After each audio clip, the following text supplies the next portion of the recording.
Você está pensando em fazer um anúncio, uma propaganda para sua loja e pensou por algum motivo em fazer isso com uma voz infantil? Então fica aí que esse vídeo é para você. Oi pessoal, tudo bem? Eu me chamo Flávia Lima, sou locutora publicitária e nesse vídeo eu quero falar algumas coisas que você deve considerar antes de fazer uma gravação de áudio com uma voz infantil. Porque ao contrário do que muita gente pensa, não é só você escrever um texto e dar para uma criança ler, porque com certeza o resultado não vai sair legal. Essa semana aconteceu a seguinte situação aqui no meu estúdio. Veio um trabalho em que eu ia precisar de 3 vozes infantis, mais depois uma voz jovem adulta e depois uma voz para assinatura.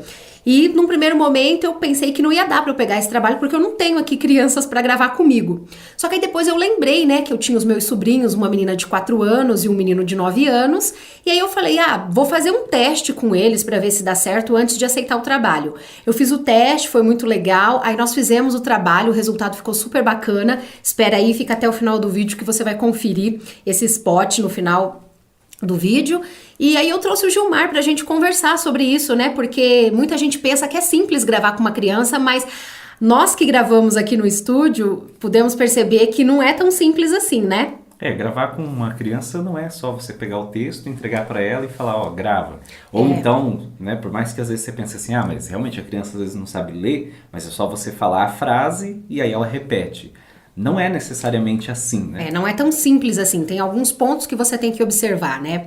E a gente separou aqui alguns pontos, o primeiro deles é... Mas antes disso, dá para só chegar lá e falar para a criança a frase e ela repetir e ela grava? Dá, eu vejo muita gente fazendo isso. Já vi e ainda vejo muita gente fazendo isso. Para no caso de criança que não sabe ler, né? Você agora, o resultado vai ficar bom? Muitas vezes as pessoas olham, ai, que bonitinho, ficou ótimo, porque conhece a criança, porque tal, tem aquele apego. Mas tem alguns detalhes técnicos que fazem com que aquilo depois vá conectar mais ou não conectar mais com o público que quer ser atingido, com o cliente, no caso, né? Isso. Então, vamos para as considerações que você trouxe. Então, a gente trouxe a direção, né? Que aí o Gilmar pode falar melhor, porque inclusive foi ele que dirigiu os meus sobrinhos, né? Eu não sei se a gente vai conseguir colocar aqui depois, talvez um trecho e tal, até para colocar as várias versões que eu consegui tirar de cada um deles durante a gravação. Mãe, eu posso dormir na casa do Pedrinho? Ô mãe, posso dormir na casa do Pedrinho? Ô mãe, posso dormir na casa do Pedrinho? Ah, mãe, posso dormir na casa do Pedrinho? Mãe, posso dormir na casa do Pedrinho? O que acontece? Eu olhei para o texto, olhei para o briefing, né? Então eu imaginei uma coisa. Mas aí eu já até aproveitei que, eram crianças, não estavam aqui disponíveis para regravar depois se eu precisasse. Então eu já fui, eu já tentei fazer várias versões com eles, imaginando várias situações. Então eu não simplesmente cheguei lá, entrei com eles na cabine e falei assim, vamos gravar, fala aí a frase. A primeira frase era, mãe, eu odeio brócolis, né? Isso. A Mariana tem quantos anos? 4 anos. 4 anos. Essa frase pediu uma menina. Mariana, uma menina de 4 anos gravar. Então se eu chegasse lá e só falasse para ela assim, Mariana, fala assim, mãe, eu odeio brócolis. Ela ia falar, mãe, eu odeio brócolis, né? Exatamente. Então, o que eu criei? Eu fui e criei toda uma situação para ela. Falei assim, nossa, Mariel, imagina você tá lá, você vai comer agora com a sua mãe e ela vai pôr uma comida no seu prato que você não gosta. Aí você vai ficar brava com ela. Deixa eu falar uma coisa. Até quando a gente passou a frase pra ela primeiro falou assim, mas eu gosto de brócolis. Foi até engraçado. Mas aí o Gilmar usou esse artifício, né? De falar pra ela que... Não, mas imagina que é uma coisa que você não gosta. Aí falei pra ela assim, você ficou muito brava, então faz uma cara de brava assim e fala brava com a sua mãe. Mãe, eu odeio brócolis. Daí ela repetiu, sabe? Fez a cara assim e tal. Cruzava o braço, depois sabe? eu falei pra ela cruzar o braço. Aí depois eu falei pra ela assim... Não, agora fala assim, você tá brava também com a sua mãe, mas você não vai gritar com ela, você vai falar mais baixo. Daí ela falava, né, fazia mais baixo com ela. Então eu fui criando várias situações e não simplesmente falar a frase e dar pra ela gravar. São detalhes que quem tá dirigindo tem que ter para poder extrair da criança uma interpretação daí que vai ficar bom no final do texto, né? Então, a direção nesse caso de criança, ela conta muito. No caso, os meus sobrinhos, eles nunca fizeram uma gravação, mas eu e o Gilmar temos muita experiência na área. Então, embora os meus sobrinhos nunca tivessem feito uma gravação, o locutor experiente dirigiu eles. E aí entra um outro ponto que você tinha anotado para trazer também, que é a parte da criança. Eu vou pular, esse era o terceiro, sim, mas eu já vou trazer ele para segundo, né? Da criança que vai ser escolhida para gravar. Porque mesmo com um adulto, né, tem até aquele estereótipo, a gente chega num lugar, então tem alguém que fala bastante ou que tem uma voz mais marcante e tal, as pessoas falam, voz de locutor, fala bastante é para ser locutor. Aí a criança também, nossa, essa criança é tagarela, então ela vai ficar bom gravar com ela. E não necessariamente, né, não é porque a pessoa fala muito, fala bastante, que ela vai fazer uma gravação e vai ficar boa. Por exemplo, o Miguel e a Mariana, que são os nossos sobrinhos que gravaram, eles, de certa forma, são tímidos. Sim. Mas tem uma coisa que é importante, a criança ela tem que ter uma boa dicção.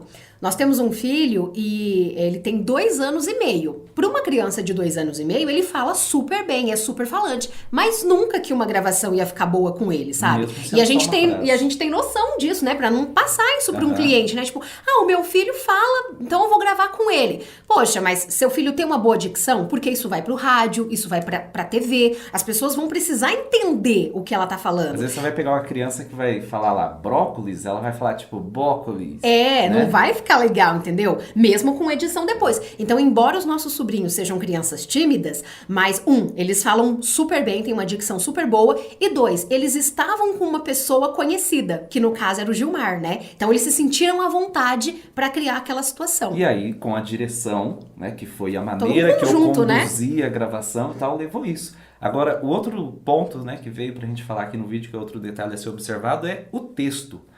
Quantas vezes a gente já não recebeu o texto? Teve uma época que você fazia meio que uma caricatura. Não me lembra dessa época. Né, Nem me lembra dessa época. E eu lembro que você gravou alguns textos que eram, tipo, fazendo voz de criança, mas que era aquilo, a criança sabia todos os detalhes técnicos do produto, da loja, do lugar. Eu lembro que uma vez veio um comercial pra você fazer assim, que a fala da criança falava assim, mãe, vamos lá em determinada loja, porque lá você pode pagar todas as suas contas e parcelar no seu cartão em até 3 vezes e não sei o que, e ainda sabe? tem um parquinho assim. E eles ainda estão fazendo uma promoção que concorre. Uma criança não fala isso, entende? Uma criança fala, mãe, eu odeio brócolis, sabe? Mãe, eu quero dormir na casa do meu amigo. Então, tipo, pra começar, já é complicado você fazer um texto de 30 segundos com uma criança.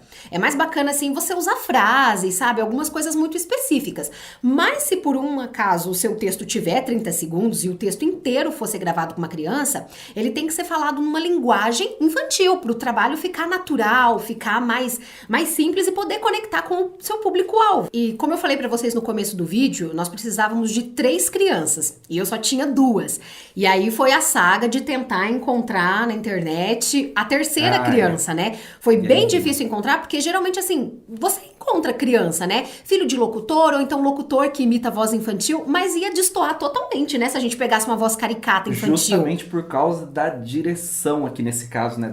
De várias crianças que a gente ouviu. A gente ouviu o demonstrativo de várias crianças que estão se divulgando na internet, né? Os pais estão divulgando as crianças na internet para fazer gravação. E a gente ouviu vários demonstrativos e a gente via que era aquela coisa assim, que tipo, não teve essa direção desse jeito de criar esse ambiente, de trazer a criança para um clima, né? Então a gente ficou com medo, assim, de pegar, né? Aí então, acabou que você pegou... Aí eu encontrei, né, um colega locutor, o Ranieri, inclusive vocês vão poder escutar a voz do filho dele no final do vídeo também. Aí eu fiquei sabendo que ele tinha um filho que era criança, né, um menino, e aí deu certo, porque como o Ranieri também é um bom locutor, né, eu sabia que o menino ia ser bem dirigido também. Então, você tem mais alguma consideração pra fazer? Não, eu acho que é... Eu acho que é isso, né? Bom, vocês vão ficar aí no final do vídeo com o trabalho completo. A primeira voz é a voz da minha sobrinha Mariana. A segunda voz é a voz do Davi, filho do Ranieri. A terceira voz do meu sobrinho Miguel. Aí a voz adulta feminina é a minha e a assinatura é na voz do Gilmar. Espero que você tenha gostado desse vídeo, possa ter tirado algumas ideias, caso você esteja precisando de uma voz infantil, pensando em fazer alguma coisa para sua loja com voz infantil. É isso, um beijo e até a próxima. E se precisar aí de qualquer coisa, pode contar com a gente também, alguma dica aí no seu texto ou mesmo a gravação, tá? Tchau. Mãe! Eu odeio brócolis. Ixi, mãe, esqueci minha mochila lá em casa. Ô mãe, posso dormir na casa do Pedrinho? Ô mãe, cadê minha bolsa? Mesmo depois de tudo isso, sua mãe ainda te acha o melhor presente do mundo. Já o segundo melhor pode ser aquele que você vai escolher no Dia das Mães. Aproveite o dia dela e dê um presente tão especial como o amor da sua mãe. Uma campanha da sua CDL.